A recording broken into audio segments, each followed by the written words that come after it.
안녕하세요. 해성개미입니다. 8월 29일 저녁 해외 선물 시황 말씀드리겠습니다. 우선 나스닥 큰 흐름에서 보면 나스닥 100 인덱스 주봉으로 봤을 때 현재 내파동, 우파동 구간이 2022년 10월부터 시작된 것으로 보고 있고 그 중에서도 중파동, 4파동 구간으로 보고 있습니다. 최근 흐름을 선물 차트로 보면 7월 11일부터 하락파동을 시작해서 WX, Y파동으로 하락파동이 종료되었고 이후에 상승이 1, 2, 3, 4, 5로 마무리된 후 8월 22일부터 하락이 시작된 것으로 보고 있습니다. 지금 이 하락은 하락 채널 이와 같이 그리면서 진행되고 있는데요. 보시면은 이전 이 고점을 이은 저항선을 그대로 갖다가 저점 라인에 붙이면은 딱 맞게 이 하락 채널을 그리면서 하락하고 있는 것을 확인할 수 있습니다. 그래서 지금 오늘 크게 상승이 나와줬지만 이게 유의미한 상승이 되려면 이 하락 채널을 상방 돌파해줘야지 유의미한 상승이 나왔다고 볼 수 있습니다. 만약에 돌파해주게 된다면 크게 봤을 때 1파 그리고 2파, 3파로 치고 나가는 그런 파동을 생각해 볼 수 있겠습니다. 단기적으로 증시의 긍정적인 점은 다시 한번 이 중파동, 3파동의 채널 안으로 들어왔다는 점이 긍정적이겠고요. 하지만 이게 정말 긍정적으로 작용하려면 다시 한번 재차 빠지지 않고 이 채널 하단에서 버텨주면서 올라가 줘야 됩니다. 그래서 가장 좋은 그림은 상방 돌파 해주는 거겠지만 그게 아니더라도 지지부진하면서 이 채널 하단 지지되고 이전 고점을 이은 저항선 상방 돌파한다면 하락 조정이 끝났다고 볼 수 있습니다. 그렇지 않고 올라왔다가 재차 지표 발표 후에 크게 하락이 나온다면 이 무빙은 잠깐 기술적인 반등이었고 하락이 크게 진행될 것이라고 볼 수 있습니다. 그래서 중요한 선은 이 하락 채널의 상단선 그리고 이 중파동, 3파동의 채널 하단선 이 두 가지 선이 되겠습니다.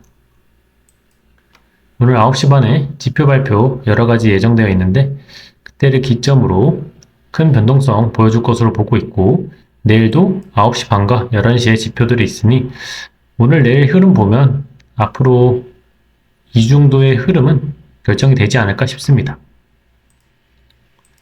S&P 차트 보시면 S&P도 7월 중순부터 하락을 시작해서 WXY 파동, 하락 파동 완결되었고 이후에 1, 2, 3, 4, 5로 상승 파동 진행되었고 재차 하락하는 모습 보여줬습니다. 전일 크게 하락이 나오면서 이 3파동 채널 하단 이탈해 주었는데요. 다시 한번 올라오면서 조금 알 수 없는 흐름을 만들고 있습니다. 재차 떨어진다면 확실하게 하단 이탈한다고 볼 수 있겠고요. 여기서 떨어지지 않고 지지가 된다면 크게 오를 것도 생각해 볼 수 있겠습니다. 제가 오전에도 S&P가 상승을 해주려면 바로 하단 이탈하는 척 하면서 바로 올라와 줘야 된다고 말씀드렸는데 정확하게 그런 흐름이 나왔기 때문에 지금 무작정 하락만을 볼 수는 없게 되었습니다. 오늘 지표 발표 후에 재차 하단 이탈 해준다면 이 반등은 일시적인 기술적 반등이고 하락이 메인이라는 것이 되겠고 이번 지표 발표로 크게 상승해주거나 하락하더라도 이 채널 하단 지지돼준다면 상승을 좀 더 높게 볼 수 있겠습니다. 30년물 채권 선물 보겠습니다. 30년물 채권 선물은 23년 10월부터 12월까지 대파동 1파동 그리고 올해 4월 말까지 대파동 2파동 진행된 후에 3파동이 3회 1, 3회 2 파동까지 진행되었고 3회 3파동이 지금 진행되고 있는 것으로 보고 있습니다. 3회 3파동은 제가 파동 카운팅을 1, 2, 3, 4 그리고 5파동이 나오고 있는 것이라고 말씀드렸는데 좀 더 단순하게 보자면은 3회 1, 3회 2파동이 나온 후에 3회 3파동이 이와 같이 나오고 3회 4파동이 지금 진행 중이며 이후에 3회 5파동이 진행된다고 볼 수도 있습니다. 그렇게 본다면 파동 카운팅이 1, 2, 3, 4, 5 이런 식으로 진행되는 것이죠. 그래서 이런 가능성도 있겠고, 어찌됐거나 어떤 식으로 카운팅 되든지 간에 채권 선물은 한 차례 더 상승 남아있다고 보고 있습니다. 그렇기 때문에 지금 구간 조금씩 분할 매수하시면 되겠습니다. 지금 구간 매수, 그리고 혹시라도 내려왔을 때 채널 상단 지지되면서 상승할 때 그때 다시 한번 매수, 이런 식으로 매수하시면 무조건 이전 고점은 넘기는 상승이 나올 것이라 보고 있습니다. 다만 그 시기는 조금 길어질 수도 있습니다. 그래서 인내심을 갖고 매수하시면서 기다리는 것이 필요하겠습니다. 유로 차트 보겠습니다. 유로는 2022년 10월부터 대파동 1파동 시작해서 23년 7월 중순까지 진행된 후에 대파동 2파동은 올해 4월 중순까지 진행되었고, 현재 3파동이며 3파동은 연장파동으로 진행되고 있다고 말씀드렸죠. 최근 구간은 3회 3회 3파동의 소파동 3파동 구간이고, 이 파동은 지금 보시면은 1, 2, 3, 4, 5로 진행될 것이라고 말씀드렸고, 이 4파동이 이전 추세선 하방 이탈 해준 것으로 보이지만 시간봉으로 봤을 때는 지금 딱 추세선에 맞고 지지되는 모습입니다. 그렇기 때문에 저는 이전에도 주요 지지선으로 작용했던 만큼 이번에도 지지되면서 올라가 줄 것을 보고 있습니다. 제가 오전에 이 4파동이 이미 나온 것일 가능성이 높지만 한 번 더 하락하면서 아래꼬리 달고 상승해 줄 수도 있다고 말씀드렸습니다. 지금은 이제는 적극 매수 가능한 구간으로 보고 있습니다.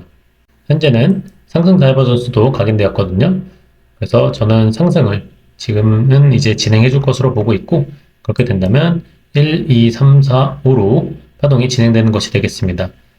그렇게 3회 3회 3파동에 소파동 3파동 구간을 마무리하고 다시 한번 조정이 나왔다가 재차 상승하면서 3회 3회 3파동을 마무리하는 그런 차트가 될 것으로 보고 있습니다. 골드 보겠습니다. 골드는 2023년 10월부터 대파동 3회 3회 3파동 시작되었고, 현재는 그 중에 손파동 5파동 구간이며, 이 5파동 중에서도 1, 2파동 마친 뒤에 3파동 구간이라고 말씀드렸습니다. 지금 구간 파동 카운팅 애매하지만 좀 러프하게 보자면 1, ABC 플랫 조정으로 마무리하고 3파동으로 치고 나가는 구간으로 보고 있습니다. 파동 카운팅은 다양하게 할 수는 있거든요. 1, 2, 다시 한번 3회 1, 3회 2, 3회 3인데 이 3회 3이 1, 2, 3, 4, 5로 진행되는 것이라고도 볼 수 있지만, 그냥 조금 단순화시켜서 보자면 한 파동의 상승이 나오고 러닝 플랫으로 조정 나오고 다시 한번 상승 나와주는 것으로 볼 수 있습니다. 그래서 다시 한번 단기 목표가는 2580선, 이 추세선을 기준으로 잡아볼 수 있겠고요. 지금 구간은 들어가기에는 손절가 잡기가 조금 애매한 부분은 있습니다. 잠깐 조정이 나온다면 조정 나왔다가 상승 나올 때 그 조정의 저점을 기준점으로 손절가 잡고 매수 들어갈 수 있겠습니다. 지금 홀딩 중이신 분이라면 홀딩 지속하시면서 이 2540선을 손절가로 잡으시면 되겠습니다. 크루드 오일 보겠습니다. 크루드 오일은 2022년 3월부터 하락 파동을 시작하고 있고, ABC W파 이후 반등 X파 이후 삼각 수렴 Y파를 그리고 있다고 말씀드렸죠. 그리고 지금 파동이 한 차례 더 삼각 수렴 하단까지 닿을 수도 있지만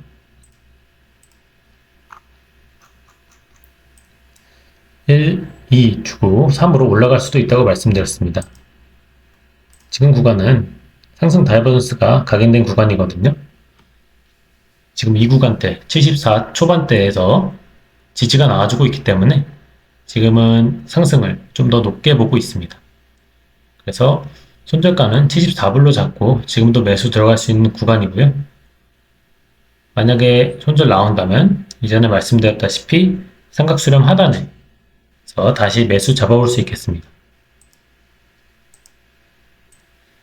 N차트 간단하게 보겠습니다. N은 2024년 7월 초부터 대파동 1파동 시작하였고, 이후 2파동은 8월 초부터 8월 15일까지 나온 후에 3파동 진행되고 있다고 말씀드렸죠. 다만 3파동이 아니라 A, B, C로 하락할 가능성을 계속 봐야 되기 때문에 손절가는 짧게 잡아야 된다고 말씀드렸습니다. 지금 구간은 1, 2, 3으로 올라갈 것이라 본다면 손절가를 6,910으로 잡고 매수 들어가 볼 수 있겠습니다. 만약에 6,910을 하방 이탈해준다면 단기적으로 차트 흐름이 어떻게 진행되는지 보고 올라갈 때 매수해 볼 수 있겠습니다. 방향성은 단기적으로 모호하지만 손절가는 짧게 잡고 갈 수 있는 종목이기 때문에 한번 말씀드려봤습니다. 러셀 보겠습니다. 러셀은 이전에 크게 상승했다가 크게 하락하면서 파동 카운팅이 조금 어려웠던 종목이고 지금 주봉으로 봤을 때 1, 2, 3으로 치고 나가려면 지금 구간에서 큰 하락 없이 지속적으로 상승해줘야 된다고 말씀드리고 있습니다. 그래서 제가 최근 영상들에서 매수 들어간다면 이 2170선을 손절가로 잡고 들어가시라 말씀드렸고요. 오늘 이렇게 하락이 나온 후에 상승하는 것에서 봤을 때 2185를 다시 한번 손절가를 높여 잡으면서 매매해 보실 수 있겠습니다. 그래서 2185를 하단 이탈하게 되면 지금 파동이 조금 어그러질 수 있기 때문에 2185 기준으로 매매하시면 되겠습니다. 마지막으로 항생 보겠습니다. 항생은 2022년 10월 말부터 2023년 1월 말까지 대파동 1파동, 이후 대파동 2파동이 2024년 1월 말까지 진행되었고 이후 3파동으로 보고 있는데 이 3파동은 다시 한번 1, 2, 3으로 올라가는 것으로 보고 있습니다. 그래서 제가 이 구간 16,700에서 16,900 사이에서 매수 추천드렸고요. 지금 구간은 상승 조정 하면서 올라가고 있는데 손절가를 굳이 잡자면은 이전 저점 여기 17,650을 손절가로 잡고 홀딩 해볼 수 있겠습니다. 그래서 정확히는 손절가는 아니고 여기서 사셨다면 크게 수익 보셨을 구간이긴 하지만 그래서 홀딩 하시는 분들이라면 17,650 타이트하게 손절가 잡고 홀딩 하시면 되겠고 하락이 나온다면 하락 충분히 나왔다가 상승할 때 다시 사볼 수 있겠습니다. 네, 오늘 영상은 이것으로 마치겠습니다. 오늘 내일 나오는 지표들이 굉장히 많습니다. 그에 따라서 변동성도 꽤 클 것으로 보이니 제가 나스닥 S&P 강조드렸던 기준선 기준으로 매매하시면은 그래도 안전한 매매 하실 수 있을 것으로 보입니다. 시청해주셔서 감사합니다.